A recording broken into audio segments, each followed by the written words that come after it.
I had a couple clients say, KJ, I want to be on Hollywood Beach naked and just having and enjoying my body. Oh, hell yeah. Okay, cool. I tell people there's two kinds of dams in this world, right? There's one dam where you walk past the mirror, you be like, damn, like what am I doing? What's wrong with myself, right? Yeah. And there's when you walk past the mirror, be like, damn, I look good, you know? That's the one you want.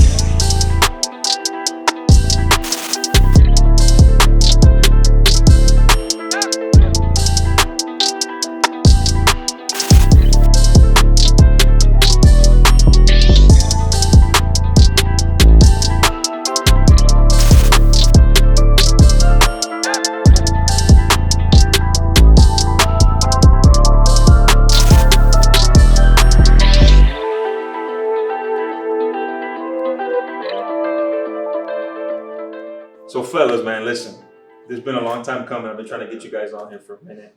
A lot of things were going on, but this is my realm.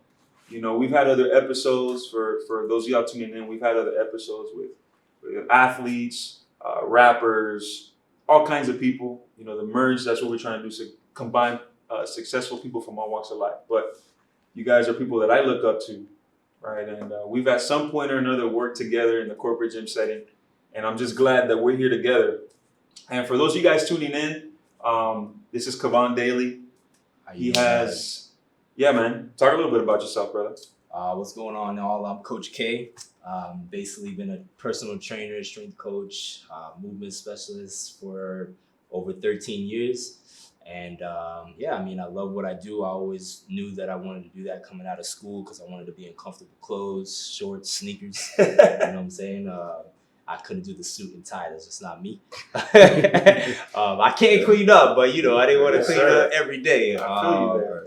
But yeah, man, I love helping people get to their goal, accomplishing what they set their minds to do, and just getting them to another level. I think that fitness overall allows you to evolve in your life in all aspects, you know, whether that's just being a better father, being a better mother, being a better friend, being a better brother, sister, whatever that may be. And then even with your performance for work, you know, I just think that it just fuels a lot of confidence in you. You feel better, you move better, you know. If those two things are locked in, I think that overall you have a blessed day. That's facts, brother. Like, and through you figuring that out in your journey, you really helped. I mean, I'll speak for myself. You helped me. I'm sure you helped these guys at some point. Mm-hmm. You were my master instructor when I was going through my training process, and I learned so much from you, and you were instrumental for me. So I'm glad, man. I'm honored that you're here. Yeah, appreciate it for having me, man. Yes, sir, brother. I'm going to shout out my guy, Mark. So you guys, if you've been tuning in, you know Mark has been here before. This is not his first rodeo. His first rodeo. He knows what's up, but this is my guy. He's solid.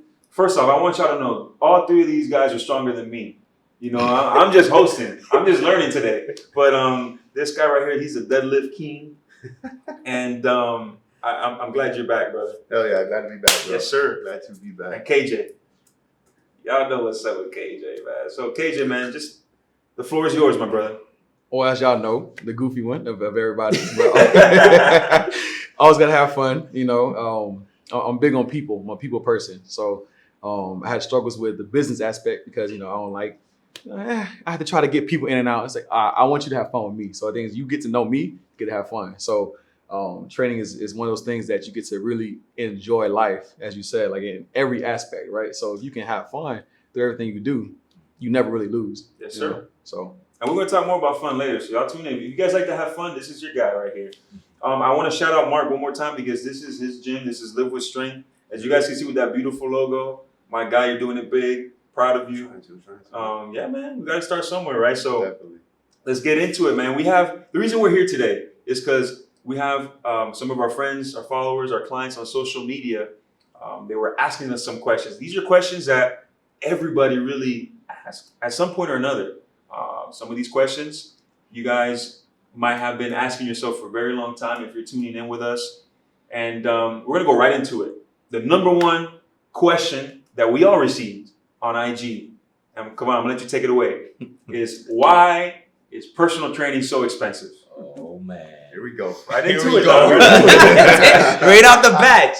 I mean, I don't think it's that expensive when you really think about it. I think that there's a weird place for just the price point. You know what I'm saying? There's a lot of different price points. And I've talked about that before, but I think overall people get the misconception that, $100, $120, $150, whatever it may be, is expensive because it's just personal training. It's just like you working out. Like, why am I paying somebody to kick my butt?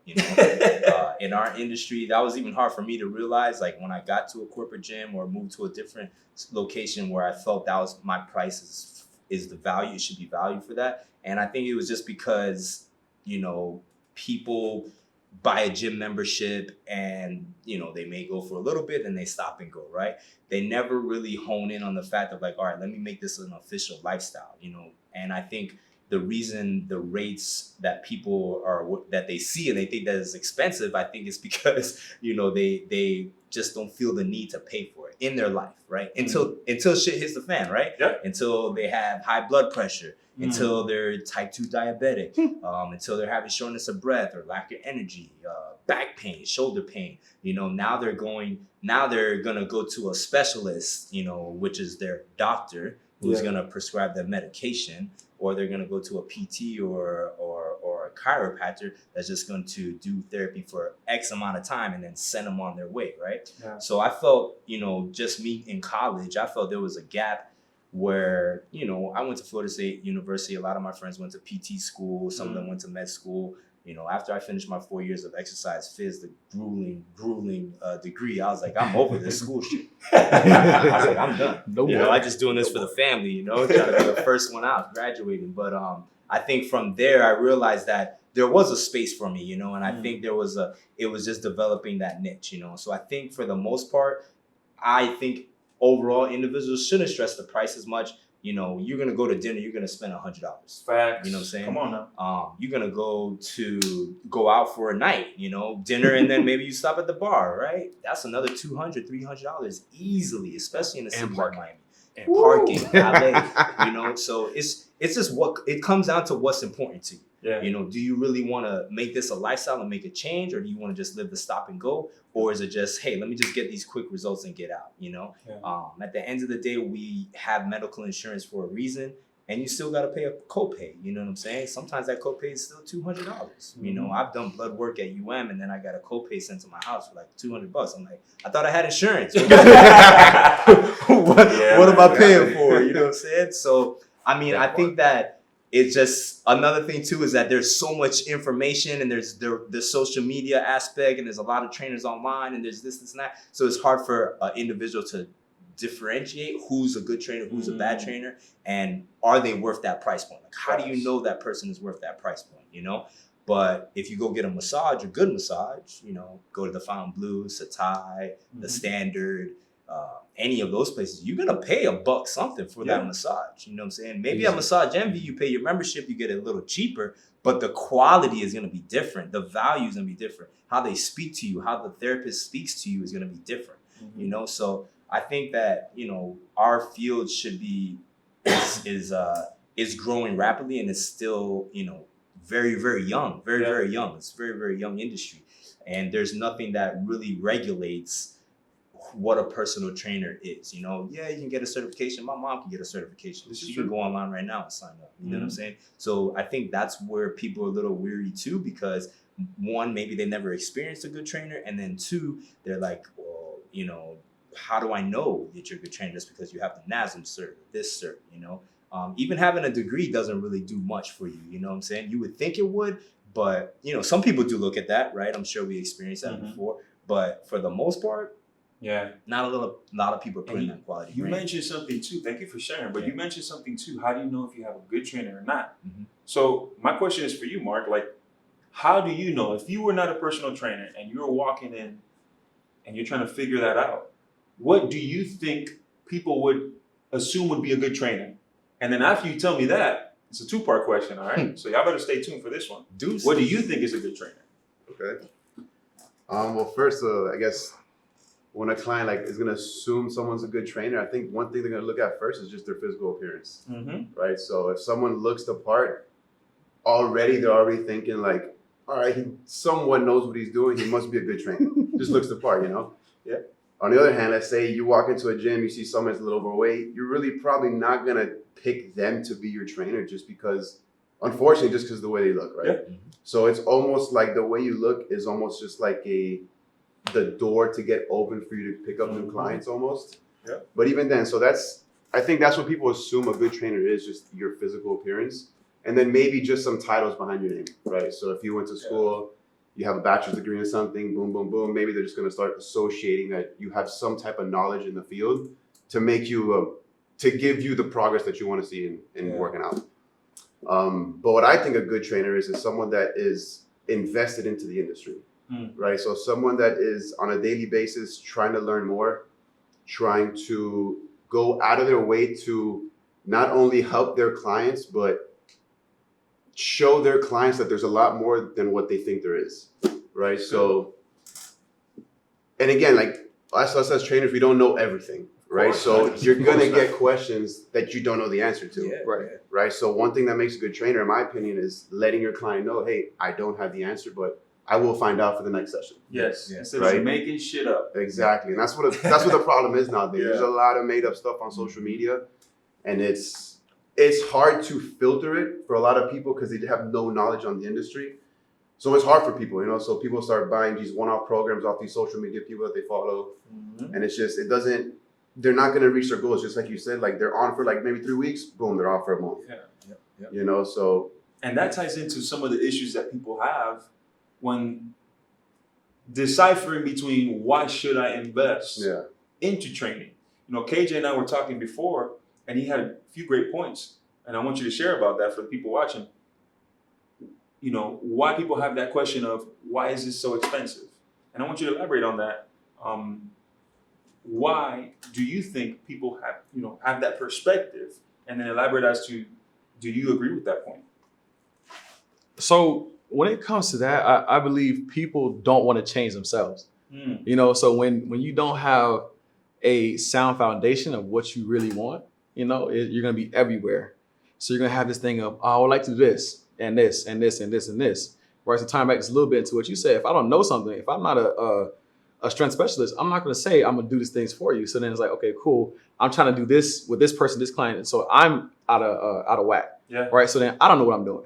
But for me, if I know that I'm a behavior specialist, or if I know that I can do with pre and postnatal fat loss, I know that I can deal with this person individually. So it's like, okay, cool. I'm certified. And I love to help you get to a point where this is what you need, right? Now, we break down, okay, we talk about going out, right? We said it's $100-something to go out this every night. If it's you with your wife, girlfriend, boyfriend, whatever it may be, right? You have that, and you do that, say, twice a week. Ooh, that thing gonna add up? That's $200-$300 a week, right? Times that by 4, right? You got that right there. So you're anywhere between $6 to $1,000 already, just by you going out, no matter where, if it's eating, to a show, all that stuff. Now, imagine if you was to invest that in yourself. So when I tell people an investment, it's like, look at this.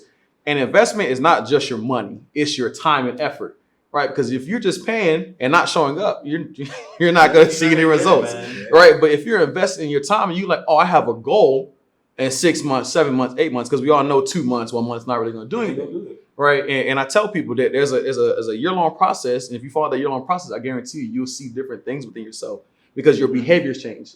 Right. So I tell people, hey, I'm not going to take away your wine, your soda, your whatever. I'm going to add some water first. That's some good stuff. Right. I'm going to add something first. That way you see like, OK, cool. Every now and then I'm not going to have to have my 6 glasses of wine. I might have 4. Right. I might cut it back a little bit. Right. Just a little bit. Exactly. And so and from there, it's like, OK, cool. I've had, after every glass of wine, I probably had a bottle of water. Now I feel a bit more full. Right. So it's something as small as that. That's a behavioral change. As you're saying that, what comes to mind? What's up? Is why are we, and I'm going to say we because we're human, why are we as human beings, instead of being proactive, and any one of y'all can answer this, why do we react? Why can't we, before we get the high blood pressure, before we get diabetes, say, you know what, I'm getting a little heavy. Let me go over there. I'm getting a little older. You know what, let me reach out to KJ, or let me reach out to Kevon and see if they can help me out. Why do we wait until we're on the blood pressure meds, or until we have, right? It's just like you said, it's just not important to them, And I also think too, just like coming out of the pandemic, I don't know how everybody spent their time. I'm sure all of y'all were reading, studying, doing something, I found myself just realizing like, man, like we're in a pandemic right now, and like nobody's even talking about like food. And I'm not talking about like through your community. I'm saying like on the news. You know, like nobody's telling us like, hey, you know, let's aim for quality protein, quality fats, you know, good lower carbs, you know, better glycemic index, carbohydrates and things like that. And it just made me realize that like, damn, you know, we've been programmed like this our whole life, you know. And I think I'm very grateful to be around, you know, trainers that are inspiring and they want to learn, because that makes me want to keep going, you know. And the crazy thing is, you know, 13 years in the game and I still feel like I don't know shit. You know, I'm like, damn, I keep second guessing things that I'm doing for years, you know what I'm saying? And I think that once you get to that level as a trainer over, you know, over your time period, I think that's when you're really making those changes, you know. But like KJ said, I think people just don't find it important for themselves, and it's not inbred in our country's lifestyle. There's something else with that too.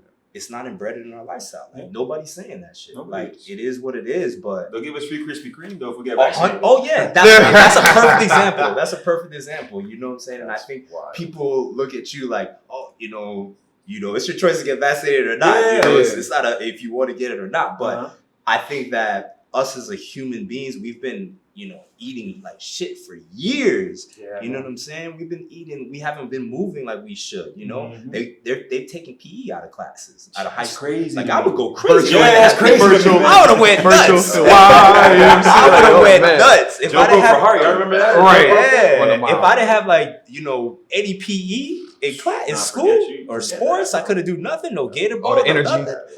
Hey, I would dodgeball. I would have lost it. So going into what you said about food, right? During the pandemic, I was living close to Winn-Dixie, right? And I was in Winn-Dixie. I'm still looking at. I actually forgot that there's a frozen food section. I go on the outskirts of the. So I'm like, oh snap! There's frozen food. I forgot. Wait, before you continue, tell people why you're going on the outskirts. Because everything on the inside is mainly processed. Like other stuff I don't need. It's like there's fruits, veggies. So for the people that don't know what process is, can you elaborate a little bit on like what's a processed food? What's, you know, whole food?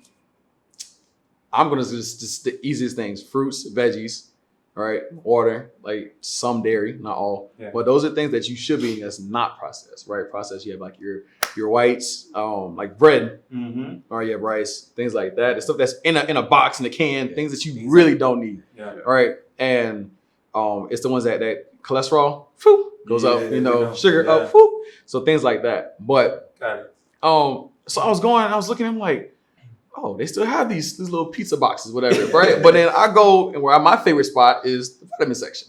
So I'm looking at the vitamins, I'm like, buy one, get one free. Okay, half off. Okay. And it's all there.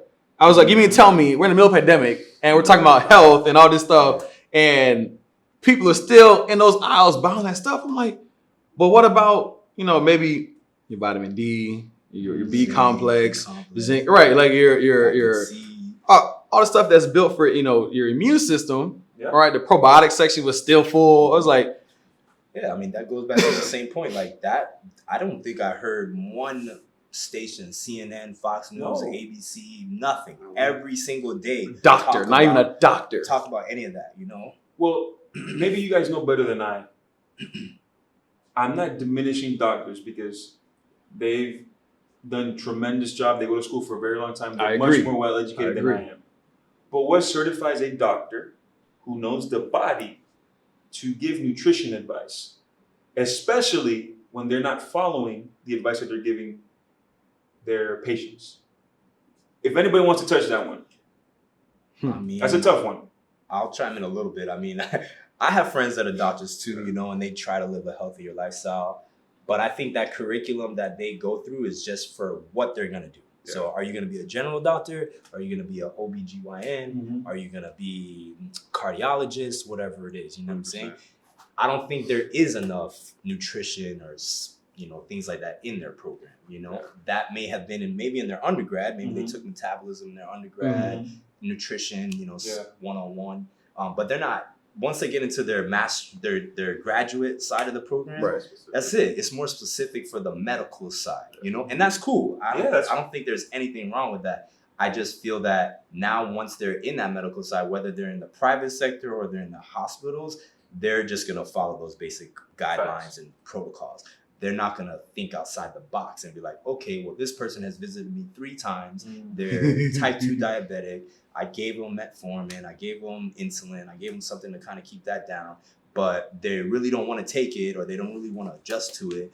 What else can I do? You know, and they probably give them the general basis. Hey, try to aim for more better glycemic foods, you know, meaning things that are going to be digested and hit your bloodstream not as rapid, right? So sweet potato, things like that. Yeah. You know, they're going to give general advice, you know, and that's why I still, even though our industry could be tough sometimes, that's why I love it, because I know that we're breaking the code.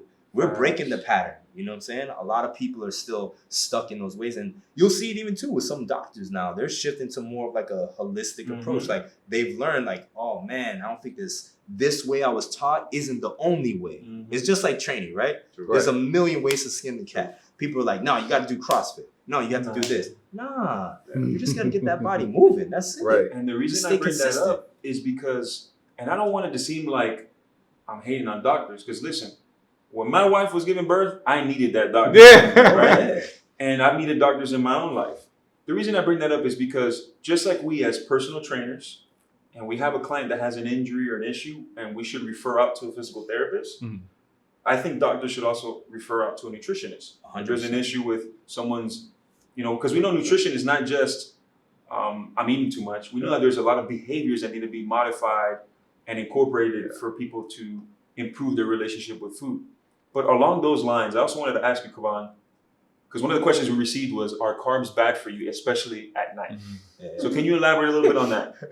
I mean, no macronutrient is bad for you. Let's just start there. So proteins, fats, or carbs aren't bad for you. It's just the way that you digest it, right? So, or how you use those macros, right? And is your body efficient enough when you do take in that fuel? You know, one thing I always tell all my clients is like, hey, look, I don't want you to view food as like, hey, I need something to satisfy my hunger or my appetite. I want you to view food as a fuel. You know what I'm saying? Like, do you want to be that sports car with the fat ass? Well, you're going to have to eat a certain way, right? And you're going to have to be in a surplus if you're trying to build muscle, right? If you're trying to lose weight, you need to be in a deficit. But it doesn't mean that you need to starve yourself from carbohydrates. It just means that you need to use them more efficiently. You know what I'm saying? Carbs after dark is a myth, because basically the amount of calories you take in for the day is the amount of calories you take in for the day. So if your basal metabolic rate, your basic caloric that your body needs on a general basis is going to be, let's say, 1,200 calories, right? Then you have your total daily expenditure. That's going to be the calories that you burn just throwing out the trash, right? So if you didn't eat any carbs in the morning, you can eat those carbs at night. You know what I'm saying? And if you exercise, you definitely can eat those carbs, you know? It's just all about like balancing blood sugar. And I think we need to switch our mind again to just looking at more as like fuel. You know what I'm saying? I know all of us here get after it in the gym, like, you know, whether it's fasted or not fasted, training, whatever it is, we need that food. Yeah. You know what I'm saying? I think one thing that really messed that up was the whole keto wave. Keto wave. When it comes to like, we're talking about social media earlier, like when the whole keto thing came out, everybody said carbs are bad. No carbs. Yeah. You know, so then like some people saw results, but some people didn't. So like it goes to show like everybody's different. So you got to know what works best for you, kind of thing. Yeah, 100%. It is a science to know. Like it takes some time to kind of understand what works best for your body, for sure. I think like, you know, I think the keto wave, the vegan wave, all that stuff is great because it allows people to kind of step out of the norm that they've been doing their whole life. Yeah. You know, I think what happens is they hit that roadblock or plateau, and then they don't get the results that they're looking for, or they're not getting any more results. But I think that it's important for people to really step out that comfort zone and see what works best, you know? Because when I was in college, it was like food pyramid. You got to get your whole, that was like the Bible, you know? You have to get your whole grains, don't eat a lot of protein, don't eat fats. Now research has showed us that that's not true. You know what I'm saying? The brain can function and fuel off fats just fine, and it can fuel off carbohydrates just fine. Just choose what path you want to do, and just don't be excessive. And at the end of the day, man, that's the thing. Excessive. Like, I this is what I typically tell my clients. I tell them, listen, when you ask me about is keto good, or is this good, or Atkins, I had somebody ask me the other day about Atkins, which that was like a craze in the 90s. It's like the South Beach. Every diet can work. Every single diet can work, but is it sustainable for you? Yeah. Is this something that you can do for the rest of your life? Yeah. And I want to tell, because there's a lot of people out there. Carbs are bad for you. I just want you to know carbs and Kevon said it. Any macronutrient is not bad, but you have to have it in moderation, and there has to be a purpose. Moderation, And is your body built to function that way? You know what I'm saying? If a person is overweight, you know, and let's say they're not even in like a metabolic syndrome, they don't have diabetes yet, type 2 diabetes, but they're like close to that cusp every time they go to the doctor, right? Okay, well, maybe you start your day with some proteins and fats, and then use the carbs later in the day. You know what I'm saying? You can, hey, you still want to have your little pasta. I'm not gonna completely take it away from you. I'd rather you choose like sweet potato or a zucchini pasta. But if that's your choice, hey, just have that at the end of the day. You know what I'm saying? Because what happens with most people, right? They're just on this roller coaster all day of spiking blood sugar. Insulin has to come and do the job. Right. So, you know, I think that carbs are great for us. I mean, all of us can take those carbs in and use them every day. But yeah, I mean, I think that we can really take a different approach when it comes to that, and just, you know, looking at more as fuel. I think that's just the main issue. We've just been programmed for so long, because, you know, a few years I had a vacation and I went to Spain. I mean, in Spain, they eat pretty much protein and fat. I mean, they have bread, of course. Yeah. But every dish that you go, every restaurant I went to was like protein, fat, and vegetables. You know, vegetables. Lots of that. A lot of olives, fish, meat, you know, Mediterranean diet. But they weren't eating like a lot of like pasta. And even if they had pasta, it was way better than the pasta here. The stuff that they made, you know. It's a lot of what we're very commercialized here in the US, where everything is, how can we make a profit? That's why we see keto cookies and keto this and, you know, low carb this, low carb that, because these companies that are pitching certain products, they just want to sell it. So it's not necessarily like what's scientific, like what we research and what we know as to be true. It's like, I need to sell this. And people, they trust the commercials more than they trust their nutritionist or their health coach and their behavior coach. Right. And that's where we have things a little out of whack. And in addition to that, that's where sometimes people are a little scared. They're like, oh man, you're going to restrict me. So KJ, how do you make this fun? How do you make the process of not just training, but changing behaviors fun? Like, what is your process behind that? My biggest thing is, one, get to know you. Like, if I don't get to know you, if I just kind of like, oh, you're just another client, right? Then it's to a point where I don't even, it's like, okay, when's your birthday? When is, okay, got you. What do you want to do again? Lose weight? So it's a matter of actually understanding my client, right? It's like, okay, we have a goal of this by when? All right, by 6 months, by a year. You have a wedding coming up. Okay, let's make sure you're ready for your wedding. Things like that. And then once I figure out, okay, we have 6 months, 8 months, 10 months, whatever, I can come up with a nice little plan, kind of like how we did when we was in the corporate. It's like, okay, cool. It's structured and it's taking us a little bit further. Right? It's like, okay, cool.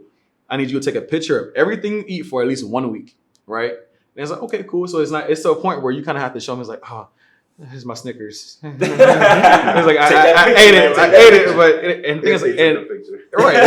the thing is, I'm not body shaming you. I'm not going to shame you for enjoying your food, right? So it's to a point where, again, like I told you before, it's like, I can add something. Okay, you had your Snickers. Hey, let's go have some strawberries or some grapes after that, you know, like later on in the day. Because then it's to a point where once you start seeing the change in the sessions in your body, right, on that scale of the body fat percentage to muscle mass, you're like, oh, so my clothes are starting to feel, you know, and it's to a point where I in the session, we're jamming out. We have your music playing. It's not what I want to hear, it's what you want to hear. Right? You're so point, because if I were here, we live this Lil Jon all day. We're going crazy, shaking the dreads and all that stuff, right? But it's right. So it's about how do you feel? How do you want to feel, right? If you want to feel good, let's make you feel good, right? Let's make it to a point where I had a couple clients say, KJ, I want to be on Hollywood Beach naked and just and enjoy my body. Oh, hell yeah. Okay, cool. I tell people there's two kinds of dams in this world, right? There's one dam where you walk past the mirror, you be like, damn, like what am I doing? What's wrong with myself, right? And there's when you walk past the mirror, you be like, damn, I look good, you know. That's the one you want, or the one where you're sitting, you wake up next to the person you love with, and it's like, damn, why did there's a problem there. Or you wake up like, damn, babe look good. That means I gotta look good. Okay, we all looking good. Let's go look fly together, you know. So it's to make people feel great within themselves. So if I can do that, you'll never have a bad day, right? You'll have a great point, man. Like, 100%. I sent like, man, let me give you that. So, bro, like, I send out a pre-assessment questionnaire Right. because all my clients, like, some of them, they're like, oh, I want to work out. I tell them, listen, man, if you want to work out with me, I'm not going to get you hurt. Like, that's my number one goal as a trainer is not to get that person injured. Mm-hmm. So I have them fill out a pre-assessment questionnaire. And one of the questions on there is, what music do you like?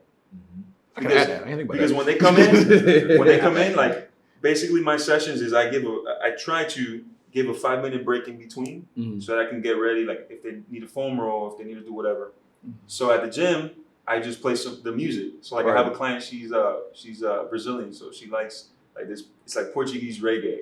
So I'm already getting it ready because that sets the mood, that sets the atmosphere. Right. People want their like if they've had a crappy day at work, like they want to let that junk out.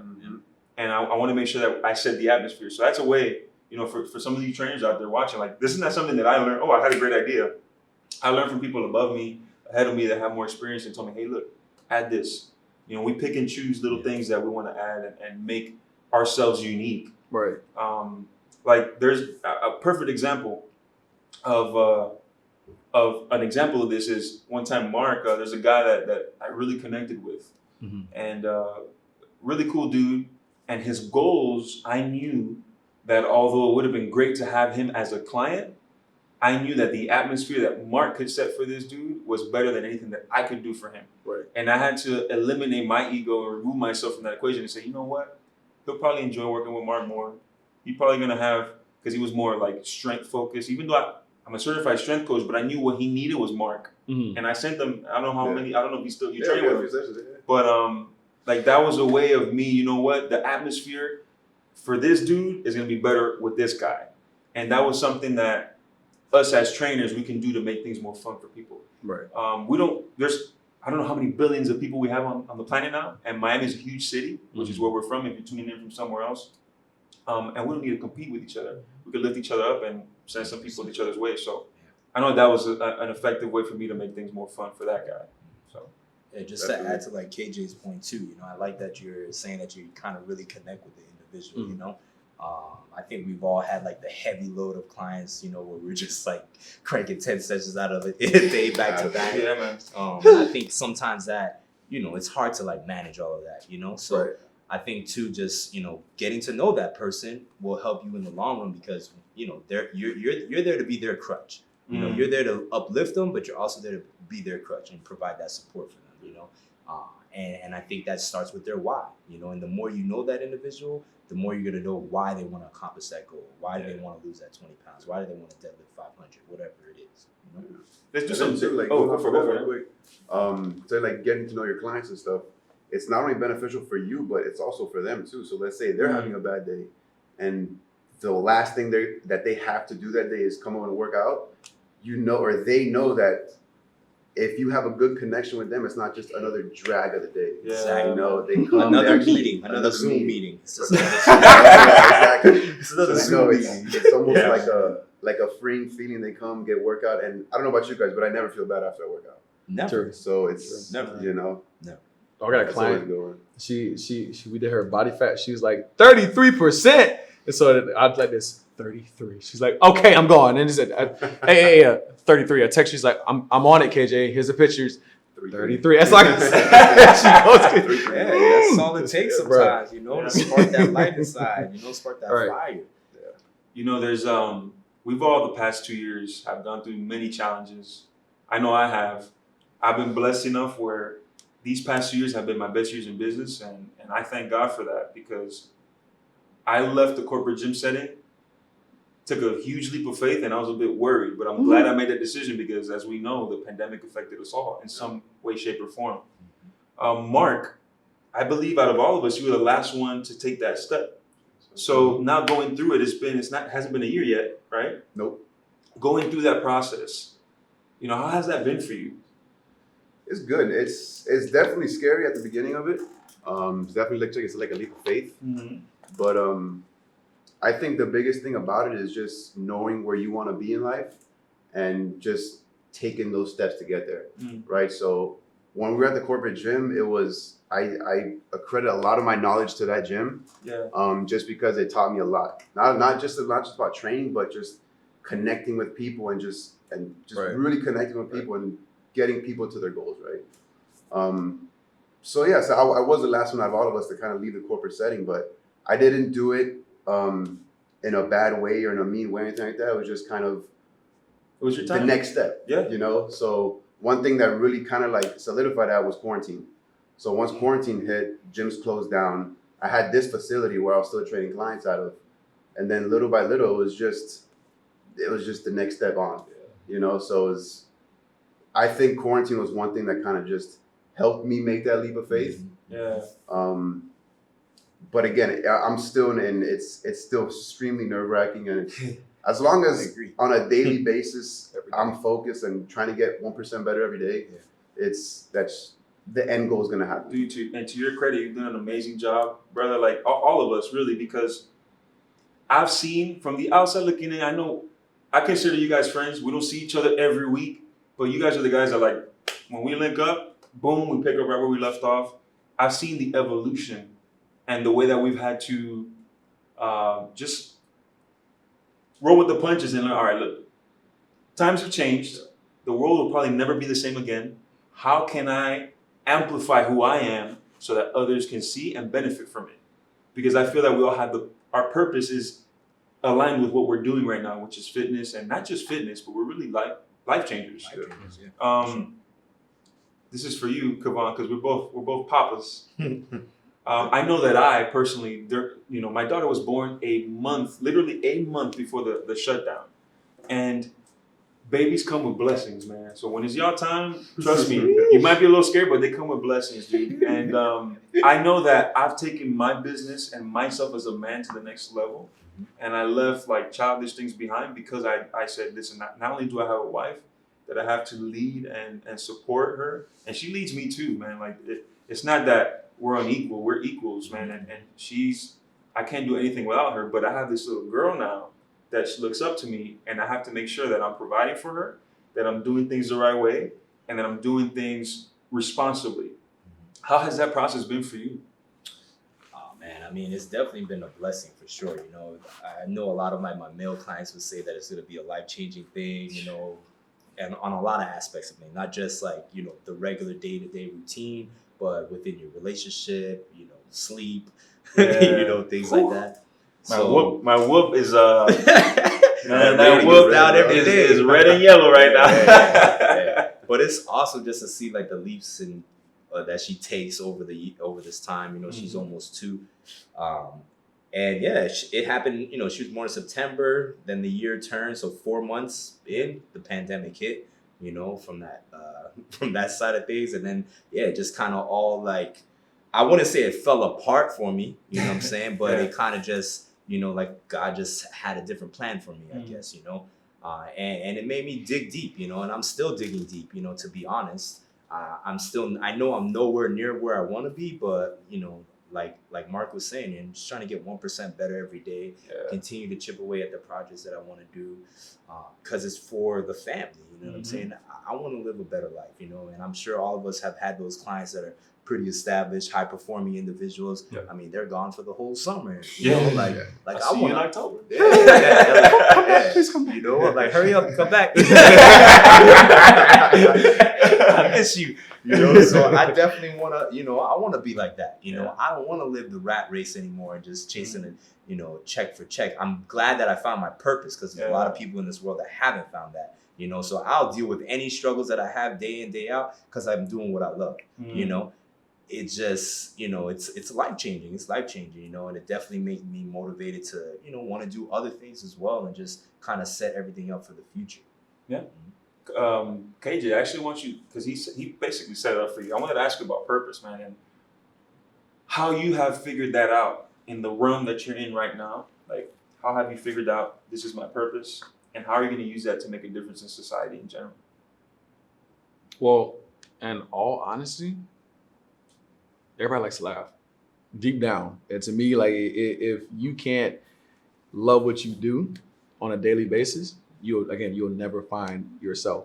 So my biggest thing is making sure that no matter who I connect with, whether it's a person down the street, I think my purpose is to make sure somebody feels good no matter what. Or that's the person that made me smile. That's the person that he just gave me a hug or he gave me food, whatever. It's just somebody that we all need is a hug. You know, sometimes it's that one thing that makes somebody like, damn, I needed that today. You know, and if when my little corner I got, right, and people just honk and say, hey, or just wave to them, it's like that could make their day. You know, and so I won't even say training is my purpose, but just to make somebody feel is my purpose, right? Because if some people are empty, right? I've had a lot of things happen in 26 years that a lot of people should never. Only, man? Oh man, you got so much potential. That should never have happened to me, right? But and that's just from growing up from where we grew up, and it's like, okay, cool.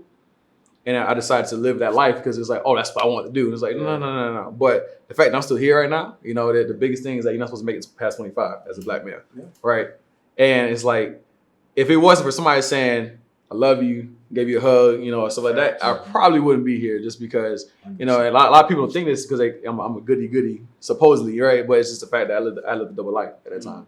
So it was like, okay, if I can just say hi to somebody, if I can just get somebody a hug, if I can just do something for them, then they'll always feel great. They'll always have that something. Is like, if I had a bad time with somebody, there's at least 100 times more that you like. I had that much more great time with KJ. We need more of that in the world. I think definitely. I think that the pandemic woke a lot of people up. Everybody woke up. Rightfully so. Right. And I think that when they think back to that time, they're gonna be like, okay, whatever their purpose is, their why, their reasoning behind what they do, they're gonna think back to that time, where they were at, what happened, because it was such a quick, change for everybody, no matter where you were in the world, So, I mean, I think that's awesome, man. I think that's important, saying hi to people, smiling, giving them that love, that phrase, I give you guys your flowers now because you're alive, right. You're alive, And I think that, we don't do that enough, what I'm saying? Especially like brothers and men, we kind of hoorah, we tough, we ain't doing none of that. But like, it's true. You should be dapping up your individuals, And I've always told myself that, I was in a place one time when I was living in California and I worked at this sports science place, P3, and it was an intern I was blessed to get an intern there, and I remember my mom and dad didn't even want me to go out there, It was like my friends, my circle of friends that kind of pushed me to go out there just for the opportunity. And I'm so grateful I did because I learned a lot. But one of the things I noticed was like, the West Coast is different from the East Coast. The West Coast people are very, very friendly. Every morning I'm riding the bike down the street to go to the facility. They're saying hi to me. The person's coming out of Starbucks. I saw that weed they smoking over there. It's a different vibe. Then you come back to Miami and I come down the elevator, go to the coffee store, and people are like, like or the lady will hold the purse. They're like, "What you doing?" So it definitely made me realize, like, man, I always, Jamaican background, I always kind of keep things airy, Hey. But that's awesome, man. I mean, I think that we need to do more of that, let people smile more, help them get to that level, give people their flowers when they deserve it. You know what I'm saying? Before it's too late, man. It's like life is short, bro. But I'm just saying, bro, my riches is your life. And forever, and that's how it should be. Like the other day, I text mom, dad, brother, sister, like, hey, I love you. And no reason I'll just say, let you know I love you, because it's because we forget that sometimes. We forget that love is everything. Love is everything we do. So I had my open source therapist. She taught me that too. It was like, and I had to do that to like love myself. I'm like, oh shit, like go hug a tree. I was like, what? Did you say hug a tree? So real quick, man, we'll wrap things up this way. I want, and all three of you are going to answer this one because I said so. So, your favorite exercise and your most embarrassing moment in the gym. So we'll start with you, Mark. I'm not giving you no time to think. No time to think. You call me the deadlift king, so I'm gonna say deadlift. Deadlift. This man can put up some weight, man. I don't know, man. It's a deadlift to me. It's just I love doing it. Man. I love it too. I don't know why. It's great. I used to be really bad at it, and now I just got better at it. I like pulling exercises more than pushing. Yeah, I would have to agree with that. Most embarrassing moment. Ooh. I know you don't have many of them, but I got one. I used to work at a gym called Porky's there in what? Before it became YouFit. Before it became YouFit on I was right there on Miller. This YouFit now. I was in there with like 3 or 4 buddies of mine, and we were just benching like super super heavy, and I was like the last one benching. Everybody else was like doing other things and stuff. and I don't know how much weight I had on the bar, but I started benching, and all of a sudden I got pinned. Ooh. And it pinned me. I'm stuck, right? And I had clips on the bar, so I couldn't dump it or anything. So I'm stuck here, right? And all of a sudden, like, a couple buddies come see me. They don't help me. They just leave it there. Haters out here, man. Until the entire gym knows I'm pinned under the bar, and then they'll help me up, you know? Come on, man. But it was just... That was pre-swole Mark? Pre-swole Mark. That was Fat Boy Mark right there. Oh, man. Hey, Mark, look him up. Mark played some football, man. He was a linebacker, right? Yeah, linebacker, like DN tackle. Rip some heads off out there. We got a football player right here, too. KJ, favorite exercise? Infant squats and half infant squats. Okay. From there, hamstrings, hips, shoulders, mobility. I used to lack at mobility. That's why. Which one would, like, out of those two, which was like your favorite one? Like maybe the half? Half, right? Yeah. We'll see. So especially because my hamstrings be tight and hips. To get down there is hard. Yeah. You're a big boy, man. Football, then you have to get down there. You stay man. Most embarrassing moment? I had more embarrassing moments on the field than in the gym. Okay, give me the one in the field because there's some football players watching. All right. Well, we played Hillsborough High School. I went to Armwood. We played Hillsborough High School. Anybody trying? They never happened though. Somebody get I got slammed though. Bro, Jordan Sherritt. I'll never forget Jordan Sherritt. Right, Hillsborough High School. It was a tight end screen. He must have hit you hard if you remember his name like bro, that. Bro, because I think he went to Florida too. That's crazy. But anyway, go Bulls. Anyway, USF. But bro, it was a tight end screen. Boom, block, because we had Earl Moore, big ass D tackle. Had him, boom, double team, ball, let go, catch the ball. I take one step. Next thing I know, I see the sky. I'm like, what the hell? I said, boom. I said, damn.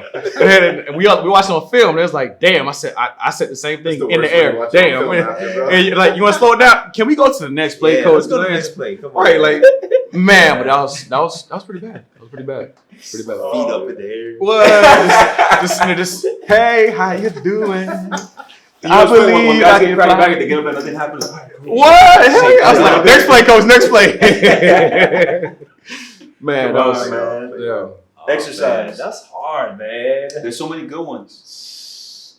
I mean, I like pulling exercises better. I mean, I love deadlifts. Always have. Yeah, I'm just gonna go with the deadlift. I've been playing with like that a lot. I like doing like different variations in the deadlift. Yeah. And I just feel like, we don't work a lot of that as much. I mean, we do. I know we do, but for the general population, they got the flat ass NASA tall. I want to look good in my boxers, so yeah, man. Yes, sir, man. So I definitely. Wife, you gotta be happy out here. Yeah. She don't want no flat ass. Hey, nobody wants a flat screen TV one. IMAX Dome, baby. IMAX Dome. 3D, whatever. Hey, pop out at me. Pop out, baby. Pop out. Ooh. Yeah. So I love that. And it just makes you, it empowers people. When you get to lift a lot of weight off of the floor, like that. Yeah. Embarrassing moment. I think the worst one I probably had was when I first came back from school and I was working at 24-hour fitness, and I was training this girl, and we were doing exercise with a band. I don't know if it was a row or something like that. Holding the band and she's doing the row, and we always had like fun in our sessions, playing music, running around. And I'm like, all right, go ahead and do the row. I'm holding the band. And then next thing you know, the band just popped me right in the fucking gut. Sorry, listen, but I still feel that pain. I think I still feel that pain. And the craziest thing is that it was like in the 24-hour fitness where like it was like the studio, so like everybody just watching. What the hell? They just see me on the floor, man. They just see me on the floor. Like, they're like, damn, who getting trained today? So, but yeah, that was a tough spell right there. There was a lot of those over the quarantine. There was a lot of I'm sure a lot of band snapping. Yeah, that outside training was band snapping. We got to do what we got to do, right? Yeah, those few months. Bro, I brought so many bands over the I pandemic. snapped like 10 of them. But the mini ones, like The mini ones are dope. Synergy's good though. Yeah. I don't know, man. For me, I got two favorites. Y'all use up the deadlift, but that would be my like trap bar deadlift. Yeah. It's the one that I like. But I would say maybe that'd be 1B. One name would be Bulgarians, rear foot split squat, whatever you want to call them. with some kettlebells, Yep. some heavy kettlebells. I would say that's my favorite. Those. Yeah, I hate them while I'm doing them, but after when I look at the quads, I'm like, hey, no, it's a great. damn. That single leg shit is important. Yeah, man. I ain't trying to fall up some stairs when I'm older, man. I ain't about that life. But my most embarrassing moment, I remember I was in the corporate gym setting, and thank God you wasn't there because you guys were laughing at me.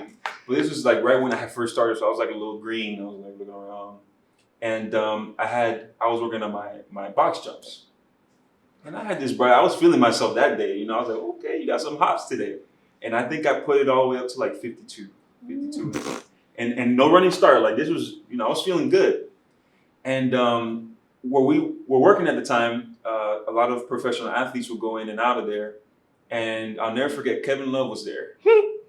Kevin Love was there. He was working out. And I'm like, I'm feeling myself. Let me show this guy what's up. So I started to do my jump.